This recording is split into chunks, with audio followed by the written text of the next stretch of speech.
15টা সুন্নত মুখস্থ রাখতে হবে। 1 নাম্বার সুন্নত ফজরের সালাত জামাতে পড়তে হবে।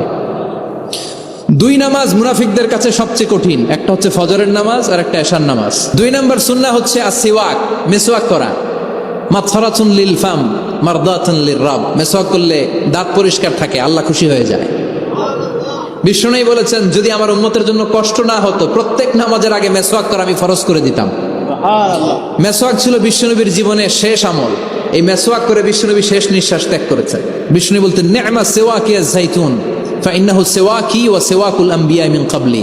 জাইতুনের ডালের মেসওয়াক কতই না ভালো, কারণ এটা দিয়ে আমিও মেসওয়াক করি, আমার আগে সব নবীরাই জাইতুনের ডাল দিয়ে মেসওয়াক করেছে। সুবহানাল্লাহ। 3 নাম্বার হচ্ছে দুহুন, তেল মালিশ করবেন। বিশ্বনবী জাইতুনের তেল চুলে আর গায়ে দিতেন। বিশ্বনবী বলতেন ওয়াদাহিনু ফাইন্না ফিত তাদহিনি বারাকাত, তেল খাও, তেল দাও, তেল মালিশ করো, তেলের ভেতরে আল্লাহ বরকত ঢুকাইয়া দিছে।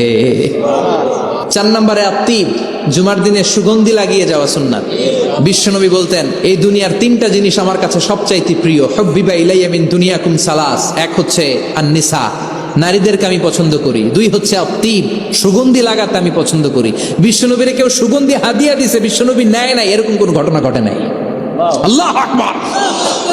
আবার বিশ্বনবী বলতেন আরবাউন মিন সুনানিল মুরসালিন, 4টা সুন্নাত সব নবীদের সুন্নাত। 1 নম্বরে আল হায়া মানে লজ্জা।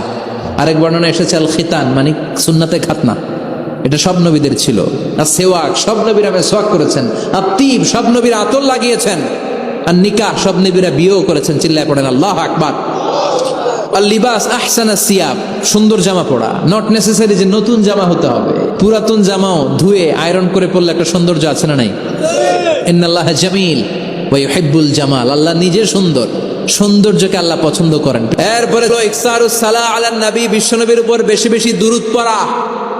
বিশ্বনবী বলতেন জুমার দিন শ্রেষ্ঠ দিন, এই দিন আমার উপর বেশি বেশি দুরূদ পড়ো। ফাইন্না সালাতাকুম মা'রুদাতুন আলাইয়া, কেননা তোমরা যে আমার উপর দুরূদ পড়ো, আমি মরে যাওয়ার পরে এই দুরূদগুলো কে পাঠিয়েছে তার নাম, তার বাবার নাম সহ ফেরেশতারা আমার কবরে দিয়ে আসে। সুবহানাল্লাহ।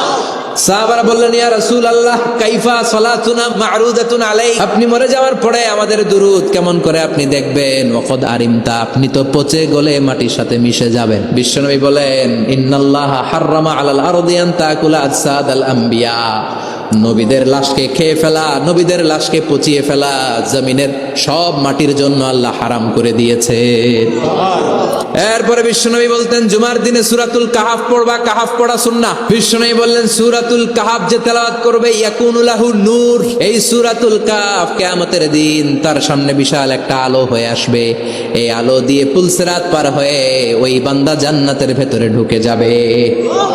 আবার বিশ্বনবী বলেন যারা সূরাতুল কাহাফের প্রথম 10 আয়াত তেলাওয়াত করবে জুমার দিন, শেষের 10 আয়াত যারা জুমার দিন তেলাওয়াত করবে, দাজ্জালের ফিতনা থেকে তাদেরকে মুক্ত রাখবে কে? এরপর আত-তাবকির ইলাল মসজিদ, মসজিদে আগে আগে যাওয়া সুন্নাত। আগে যিনি যাবে উনি কি পাবে? তারপরে গরু, তারপরে বকরি, তারপরে মুরগি, মুরগির পরে ডিম না আন্ডা? আন্ডা। আল মাশিউ আলাল ইকদাম, বিশ্বনবী বললেন হেঁটে হেঁটে জুমার নামাজে যাওয়া সুন্নাহ। প্রতি কদমে কদমে আমল নামায় সওয়াব দিয়ে দিবে কে? এরপরে বিশ্বনবী বললেন আদামু তাখাত্তি রিকাবান নাস, মানুষের ঘাড় ডিঙ্গিয়ে সামনে না যাওয়া সুন্নাহ। অনেকে জুমার দিন আসে সবার শেষে বসতে চায় সামনে, এরকম ডাকাইত আছে না নাই? বিশ্বনবী জুমার খুতবা দিচ্ছেন, হঠাৎ এক সাহাবী সব সাহাবীর ঘাড় ডিঙ্গিয়ে ডিঙ্গিয়ে সামনে আসতেছে বুলেটের মতো। বিশ্বনবী বললেন থামো, এজেলেস বসো মিয়া, ফাকাদ আযাইতা ওয়া আনাইতা, আসছো দেরি করে আবার মুসল্লিদেরকে কষ্ট দিচ্ছ। যেখানে জায়গা পাবেন ওইখানে বসবেন, মানুষের ঘাট ডিঙ্গিয়ে সামনের কাতারে যাওয়া এটা ঠিক না।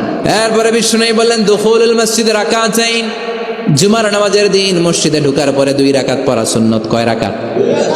এরপরে বিশ্বনবী বললেন ইনসাত, চুপ থেকে খুতবা শুনবা। তাহলে জুমার নামাজে কথা বলা যাবে না, কেউ কথা বললে চুপ করো, এই কথাটাও বলতে বিশ্বনবী নিষেধ করেছেন। চিল্লায় বলেন ঠিক কিনা? এরপরে মজার একটা কথা বিশ্বনবী বলেছেন জুমার নামাজ পড়তে যে যদি কারো ঘুম আসে জায়গা চেঞ্জ করে বসো। পুরো মসজিদের ডানে বায়ে রহমতে ঠাসা, খালি ঘুম আর ঘুম, আছে না নাই? ঘুম আসলে কি করবেন? উঠে যাবেন, উঠে জায়গা চেঞ্জ করবেন, পানির ঝাপটা দিবেন, ঘুম দূর করে দিবে কে? তারপরে বিশ্বনবী বললেন জুমার দিন দোয়া করলে কবুল হয়। এটা কখন? অনেক ইখতিলাফ আছে, বেশিরভাগ মুহাদ্দিসিন বলেছেন জুমার দিন আসরের নামাজের পর থেকে মাগরিবের আগ পর্যন্ত, বিশেষ করে মাগরিবের আগের আধা ঘন্টা, এই সময় আল্লাহর কাছে বান্দা যদি কিছু চায় এই দোয়া আল্লাহ ফিরিয়ে দেয়। না। এই 15টা সুন্নাত আমল করা যাবে তো? সবাই রাজি?